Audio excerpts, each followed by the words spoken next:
الحمد للہ وکفا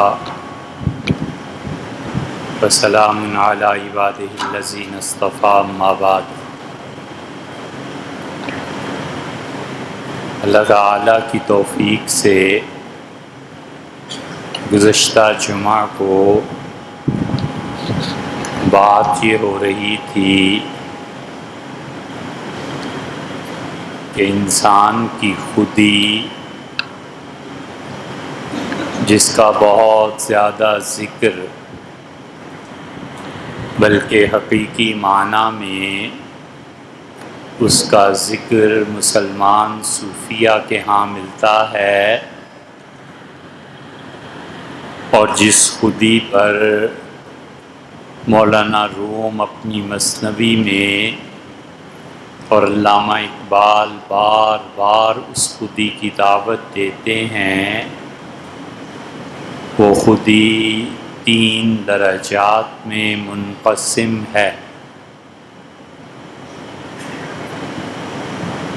اس خودی کا پہلا درجہ انا ہے، یہ ابو جہل، فرعون، نمرود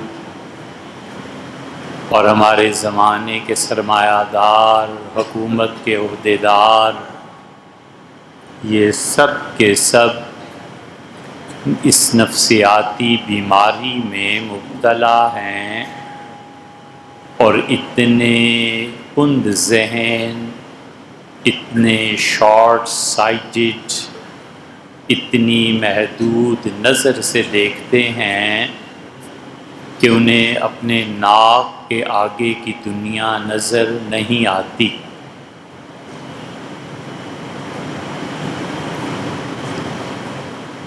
اور جب اس تنگنائی سے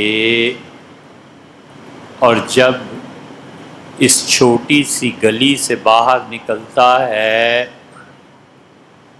تو وہ خودی جو انا کی قید میں گرفتار تھی، اور وہ خودی جو پنجرے میں بند تھی، وہ ہم کی صورت اپناتی ہے، اور انسان اپنے آپ کو معاشرے کا ایک فرد سمجھنے لگتا ہے، اور دوسروں کے ساتھ مساوی حقوق اور مساوی فرائض کے سمندر میں تیراکی کرتا ہے۔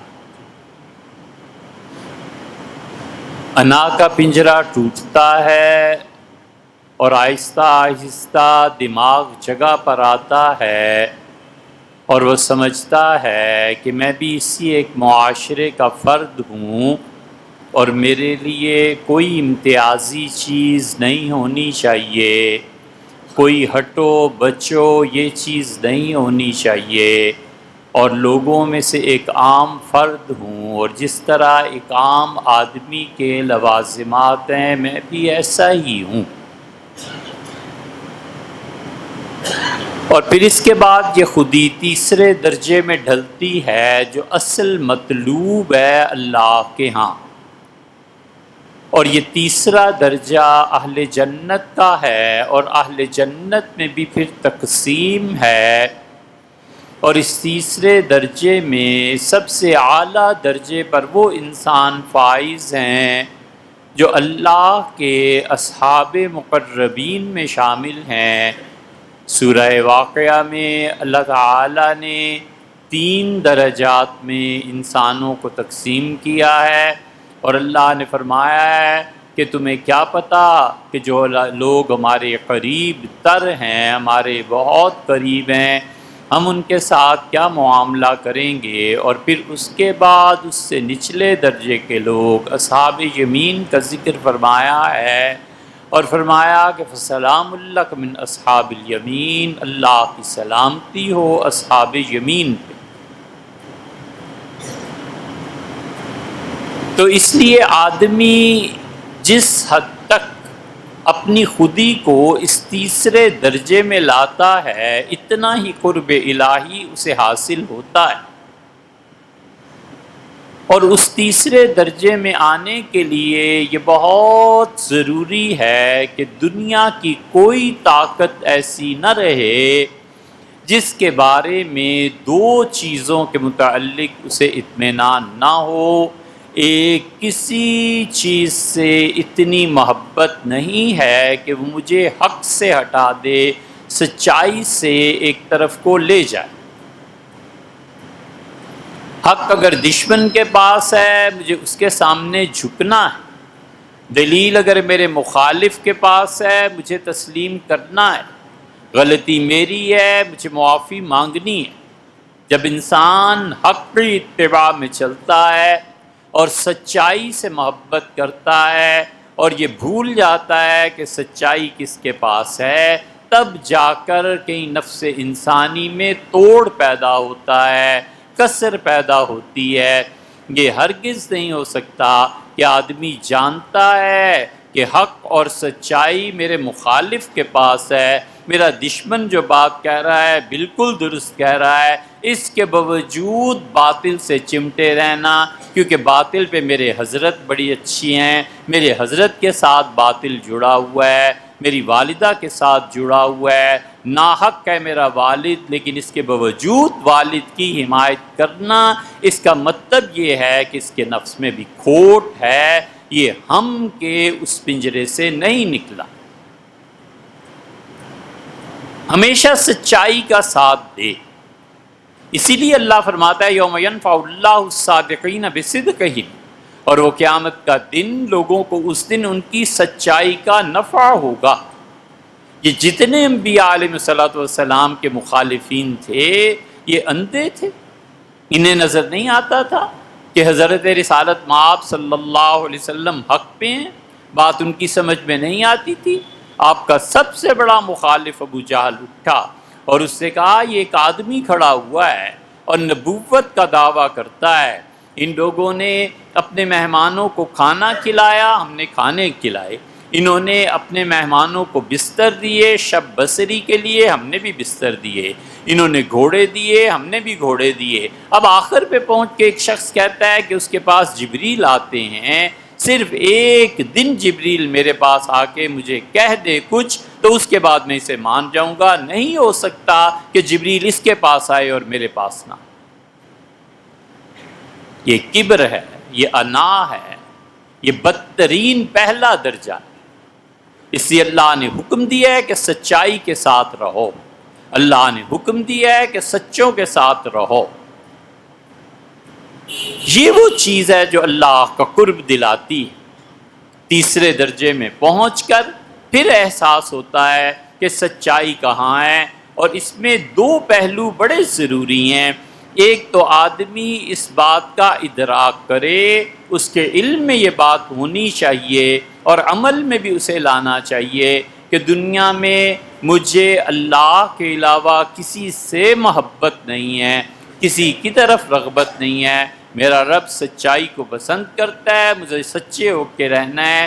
تو غرض اٹھ جائے ایک تو یہ چیز، اور حب مال نکل جائے، مال کی وجہ سے جھوٹ بول دے، مال کی وجہ سے وعدہ معاف گواہ بن جائے، مال کی اور پیسے کی وجہ سے سچائی سے دور ہو جائے. ایک اس چیز کو ختم کرے اور ایک اس چیز کو ختم کرے کہ میں کچھ ہوں. اپنا عہدہ بھول جائے کہ میرے پاس کیا عہدہ ہے. جو فرائض ہیں اسے پورا کرنا، فرض پورا کرنے پہ کوئی شکریہ ادا کرتا ہے دل میں شرمندگی محسوس ہونی چاہیے، کہے کہ میں بیٹھا کس لیے ہوں، اسی لیے تو بیٹھا ہوں کہ آپ حضرات کے کام کروں، کوئی شکریہ کی ضرورت نہیں. ہم نے آزاد اقوام کو دیکھا اور آزاد افراد کو دیکھا، گئے جو اپلیکیشن تھی اس پہ آفس نے کام کیا، چپ کر کے کام پورا ہوا، وہ اٹھ کے چلے آئے. کسی نے نہیں کہا کہ ہمارا شکریہ ادا کرو، کسی نے نہیں کہا کہ مٹھائی اور پھل لے کے آیا کرو، کسی نے نہیں کہا کہ جناب والا آپ ایک لیٹر لکھ دیں، کچھ نہیں. جس کام کے لیے بھئی تم بیٹھے ہو، تمہارا کام ہے، تم کیوں لوگوں سے ایکسپیکٹ کرتے ہو کہ پیسے دے جائیں اور مٹھائی لے کے آئیں اور چار لفظ میری تعریف کے کہیں. شکریہ کا ادا کرنا ایک الگ چیز ہے اور آدمی کا اپنے فرائض کو پورا کرنا ایک الگ چیز. اس تیسرے درجے کے لوگ جو صحابہ یمین میں شامل ہوں، اور مقربین میں شامل ہوں، اور وہ لوگ 3 چیزوں سے بالکل آزاد اپنے آپ کو کر چکے، نہ وہ کسی کے مال سے متاثر ہوں اور نہ مال انہیں خرید سکے۔ یہ تھوڑا ہی ہے کہ ووٹ نکلیں 45 اور آدمی ہوں 60، یہ مال کی محبت نہیں تو کیا ہے، باطل کے ساتھ تعلق نہیں تو کیا ہے۔ اللہ کا شکر ہے کل اسمبلی میں سب لڑے اور گالیاں ایک دوسرے کو دیتے رہے، یہ قیادت ہے، یہ انا کے پنجرے میں گرفتار ہے، یہ اقبال اور خودی اور اس کا تصور لانے والے، ان کے فرشتوں کو، فرشتے تو کیا ہوتے ہیں ان کے پاس، ان کے شیطانوں کو بھی چھو کے نہیں گزرا کہ اپنے نفس کو مٹانا کیا چیز ہوتا ہے اور خودی کسے کہتے ہیں۔ سب سے بڑے ترجمان اس حقیقی خودی کے یہ صوفیاء کرام تھے، اللہ نے ان پہ یہ مقام کھولا۔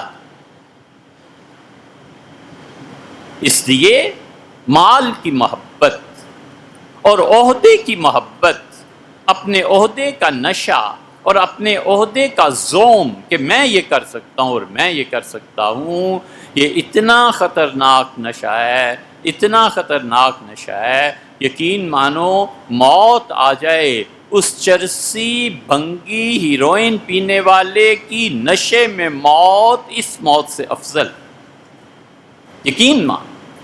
چرس پی لی، ہیروئن پی لی، ٹھوکریں کھاتا رہا، گالیاں سنتا رہا، معاشرہ اسے رد کرتا رہا، وہ چوریاں کرتا رہا، مانا سب کچھ کیا، اللہ کے ساتھ شرک نہیں کیا، اور یہ جو بیٹھا ہوا ہے نا عہدے پہ اور کہتا ہے میں، تمہیں پتہ نہیں ہے کہ اللہ کی بڑائی میں شرک ہے، یہ اللہ کے مقابلے میں اپنے وجود کو ثابت کرنا ہے، اللہ کے مقابلے میں اپنے آپ کو سمجھنا ہے۔ ڈر جائے اور لرز جائے جب کوئی کہے صاحب آپ کا یہ عہدہ ہے، اللہ سے معافی مانگے کہ اللہ میں اس قابل نہیں ہوں، لوگ یہ سمجھتے ہیں مجھے معاف فرما اللہ جو کچھ لوگ میرے بارے میں کہتے ہیں۔ سیدنا ابو بکر رضی اللہ عنہ خوش قسمت آدمی، اولین اور آخرین میں کوئی نہیں گزرا، حضرت رسالت پناہ صلی اللہ علیہ وسلم کی کرسی پہ بیٹھنے والے، ان کے بعد خلیفہ بننے والی ہستی، اور حال یہ ہے کہ جب کوئی تعریف کرتا تھا رو دیتے تھے اور ایک دعا مانگتے تھے، کہتے تھے اے پروردگار جو کچھ لوگ کہتے ہیں آپ مجھے اس سے زیادہ جانتے ہیں، اللہ مجھے ایسا اچھا کر دے جیسے لوگ کہتے ہیں، میں ایسا نہیں ہوں۔ یہ اپنی ہستی کی نفی ہے۔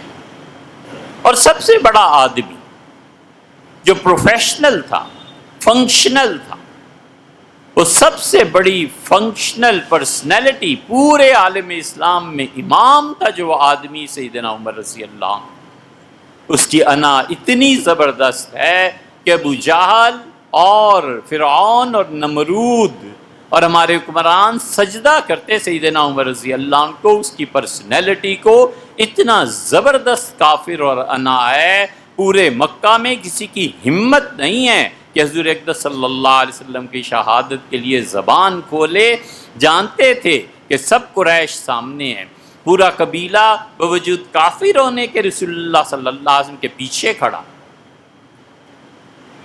ابو طالب ہے، حمیت حاصل، قتل کر کے ہم جائیں گے کہاں؟ مکہ میں قبیلے آپس میں لڑیں گے، خدا کے حرم میں خون بہے گا، کشتوں کے پشتے لگ جائیں گے، سال ہا سال جنگ جاری رہے گی، ہم اس شخص کو قتل کر سکتے ہیں بھلا جس کے پیچھے قریش اور بنو ہاشم؟ یہ واحد ہستی ہے سیدنا عمر رضی اللہ عنہ، ایسی انا ہے، تلوار لے کے کھلے بندوں گھر سے نکلا اور کہتا ہے کیا مکہ کے گھر گھر میں برائی پڑ گئی ہے، کیا باپ اور بیٹے لڑ رہے ہیں، اس شخص نے فتنہ اور فساد مچا دیا ہے، میں اس کی خبر لیتا ہوں۔ اور قدرت، اللہ کے فرشتے، خدا کی تقدیر وہ دیکھ رہے تھے کہ ہنس رہے تھے کہ جو جا رہا ہے یہ کیا کر رہا ہے اور یہ کس طرح وہاں جا کر بیٹھ جائے گا، وہ نکلے ہیں، یہ انا تھی، یہ پہلا درجہ تھا، اور راستے میں مل گئے نعیم اور انہوں نے پوچھا کدھر، انہوں نے کہا ادھر، اور انہوں نے پھر کہا کہ پہلے اپنے گھر کی خبر لو، اور وہ گئے اور پھر جو کچھ ہوا آپ نے پڑھا ہے۔ کیوں قصوں کو طول دیں جب آپ کے علم؟ ہم اپنے وقت کو بچائیں اور قدر کریں۔ حضرت رسالت پناہ صلی اللہ علیہ وسلم نے گریبان میں ہاتھ ڈال دیا اور ارشاد فرمایا عمر ابھی وہ وقت نہیں آ گیا کہ تم سچائی کے لیے جھک جاؤ؟ عرض کیا اللہ کے رسول آ گیا وہ وقت۔ حمزہ رضی اللہ عنہ سامنے کھڑے تھے۔ حمزہ اتنے بڑے آدمی تھے کیونکہ جب ابو سفیان نے اسلام قبول کیا تو رسول اللہ صلی اللہ علیہ وسلم نے فرمایا حمزہ کے عوض اور بدل میں اللہ نے مجھے ابو سفیان دے دی۔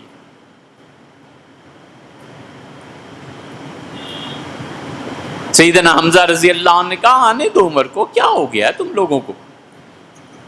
اور پھر عمر رضی اللہ عنہ ہم میں شامل ہو گئے۔ رسول اللہ صلی اللہ علیہ وسلم کیا ہم کیوں نہیں نماز بیت اللہ میں جا کے پڑھتے؟ ہم کیوں ایسے نہیں کرتے؟ ہم اللہ کے رسول کیوں نہ کریں؟ اللہ کے رسول ہم کیوں نہ جائیں مکہ؟ یہ اور یہ اور یہ، وہ پھر ساری کی ساری عنات تبدیل ہو گئی مسلم معاشرے میں، مسلم سوسائٹی میں، وہ امت کے ایک فرد بن گئے۔ اور پھر اصل بوجھ پڑا جب خلافت کا تو عمر رضی اللہ عنہ فنا ہو گئے اپنی ذات سے اور ہستی سے، اور کسی نے کہہ دیا کہ آپ امیر المومنین ہیں، رو پڑے اور کہا نہیں، میں تو مسلمانوں میں ایک عام فرد کے برابر۔ ایک آدمی کی سختی آنی تھی، اس سے کچھ گڑبڑ کر دی تھی، اور جب ان کے چچا ملے اس آدمی سے، لڑکے سے کہا کہ جاؤ امیر المومنین کے پاس، اور جائے بغیر چارہ نہیں۔ اس کا امیر المومنین بہت سخت ہیں، ڈانٹ پڑے گی، ان کا ڈانٹ سہ لینا، اور عمر رضی اللہ عنہ جب ڈانٹ چکے تو قرآن پڑھ دینا۔ ہم نے دیکھا ہے عمر کسی چیز کے سامنے نہیں جھکتا، بس قرآن پڑھو تو وہ پگھل جاتا۔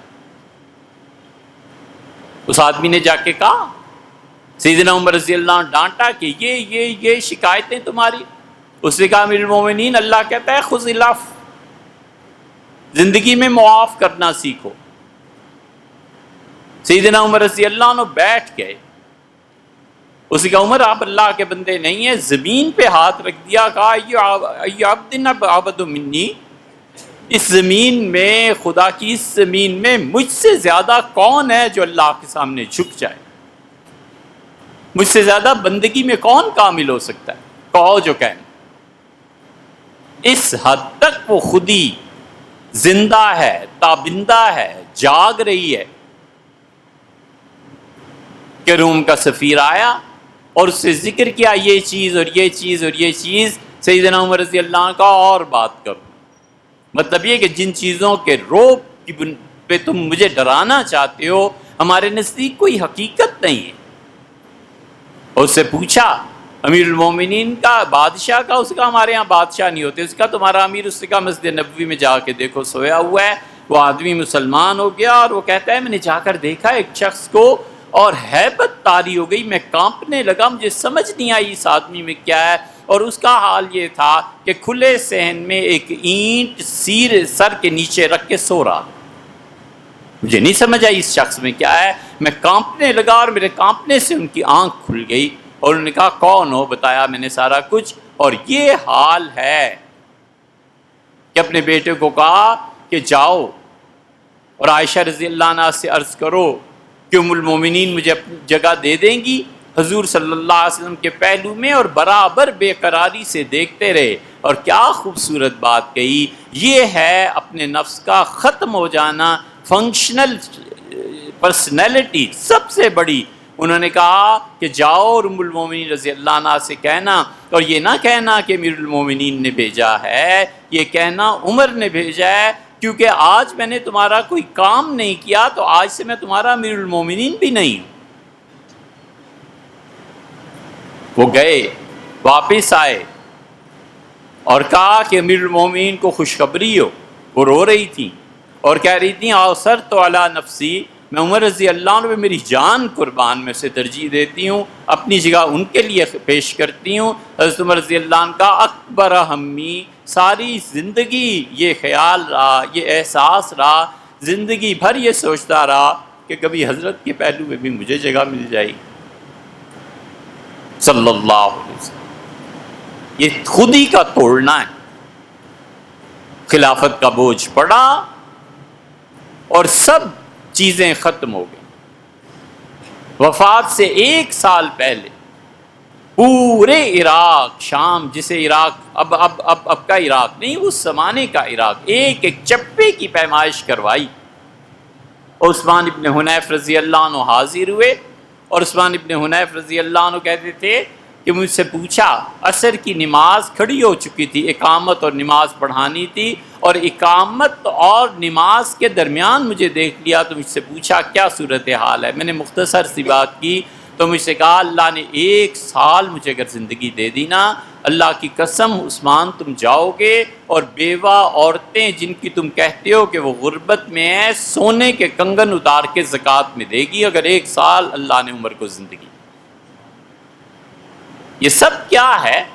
یہ خودی کا وہ درجہ ہے جس پہ انسان کی قیمت نہیں لگ سکتی، نہ پیسہ اسے خرید سکتا ہے، نہ عہدے کا لالچ اسے جھکا سکتا ہے، نہ لوگوں کی قلت اور کثرت پہ فرق پڑتا ہے، لوگوں کی گالیاں اور لوگوں کی تعریف دونوں اس کے لیے برابر ہو جاتی ہیں، نہ اسے یہ پرواہ ہوتی ہے کہ کون گالیاں دے رہا ہے اور نہ پرواہ ہوتی ہے کہ کون آدمی میری تعریف کر رہا ہے، اس کی نظر بس اس پہ جاتی ہے کہ میرا پروردگار 1 مرتبہ مجھے اپنا بندہ کہہ دے، یہ بس کافی۔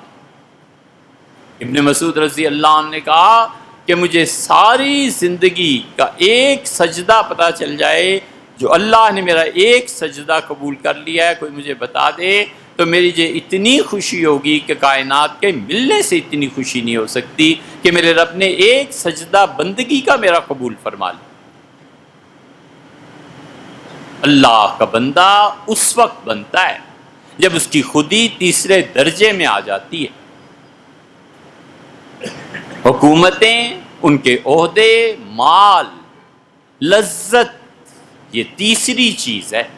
مزہ، اللہ کی رضا اور اللہ کی خوشی کے سامنے سارے مزے ہیچ ہیں۔ اسے پتہ ہے اس چیز میں مزہ ہے، اس میں بھی بڑا مزہ ہے، مگر وہ سوچتا ہے کہ میرا رب اس سے راضی نہیں ہے، کہتا ہے آگ میں جھونکو ان مزوں کو اور مٹی ڈالو اس مزے پہ جس سے میرا پروردگار ناراض ہو جائے۔ کوئی چیز اس کی قیمت بنتی نہیں۔ قیمت کہاں جا کر لگتی ہے؟ قیمت لگتی ہے جب اللہ کہتا ہے کہ میرا بندہ جب اس تیسری خودی کے درجے میں آ جاتا ہے تو پھر بِأَنَّ لَهُمُ الْجَنَّةَ، میں جنت پیش کرتا ہوں اس کے لیے، میں کہتا ہوں تیرے لیے جنت ہے، جنت کم درجے کی ہے، یہ ایسے مومن کا خون جنت سے بھی اعلیٰ درجے کا، جنت کا درجہ کم ہے مومن کے خون سے، اس کی کوئی قیمت نہیں۔ اسی لیے تو اللہ کہتا ہے وَجَزَاهُمْ بِمَا صَبَرُوا جَنَّةً وَحَرِيرًا، ہم ریشم کے پوشاک انہیں پہنائیں گے، ہم جنت پیش کریں گے۔ انہوں نے زندگی صبر کر کے گزاری۔ ہمیشہ اس تیسرے درجے کے لیے جد و جہد کرنی چاہیے کہ میری قیمت کبھی مال نہ بنے، میری قیمت کبھی عہدہ نہ بنے، میں اپنی میں کو میں ذبح کر کے رکھ دوں اور اللہ کے سامنے جھک جاؤں، اور کوئی چیز دنیا میں ایسی نہ ہو جس کو میں اللہ کے مساوی، اللہ کے برابر، اللہ کے حکم کو توڑنے والا بن جاؤں۔ مومن جب اس درجے میں پہنچتا ہے کچھ اسے سمجھانے کی ضرورت نہیں رہتی۔ 2 نیم ان کی ٹھوکر سے صحرا و دریا، پہاڑ ان کی ہیبت سے رائی، علامہ اقبال نے جو کہا ہے نا، وہ اس طرح کا آدمی ہو جاتا ہے، پھر دنیا اس کے وجود سے کانپتی ہے، اور وہ ایک ایک آدمی اس کائنات میں اللہ کے ہزاروں بندوں کی ہدایت کا موجب بن جاتا ہے۔ خدا کے بندے دیکھتے ہیں یہ وہ فقر ہے جو اللہ کی طرف دعوت دیتا ہے، یہ وہ فقر و فاقہ ہے جو سلطنتوں کو توڑ دیتا ہے۔ ایران اتنا بڑا ملک فتح ہو گیا، علامہ اقبال نے کہا میں تمہیں بتاؤں ایران کو فتح کرنے والی کیا چیز تھی؟ انہوں نے کہا ابو ذر کی بے نیازی نے ایران کو برباد کر دیا، سلمان فارسی کے فقر و فاقہ نے ان کو برباد کر دیا۔ یہ فقیر ہاتھ اٹھاتا ہے اور اللہ کہتا ہے اس سے پہلے تیری مرادیں پوری کر دیں گے، مانگ، تو مانگتا کیا ہے؟ اسی لیے رسول اللہ صلی اللہ علیہ وسلم نے فرمایا لوگ سمر اللہ، یہ کبھی خدا کو قسم دے بیٹھے نا، تم ڈرو ان کی بد دعا سے، خدا کو کبھی قسم دے بیٹھے لا ابرہ، اللہ کہتا ہے اس بندے کی قسم کی لاج رکھنا میرے لیے ضروری ہے۔ یہ تیسرے درجے کا، اپنی خودی ختم اور خدا کی حکمرانی قائم۔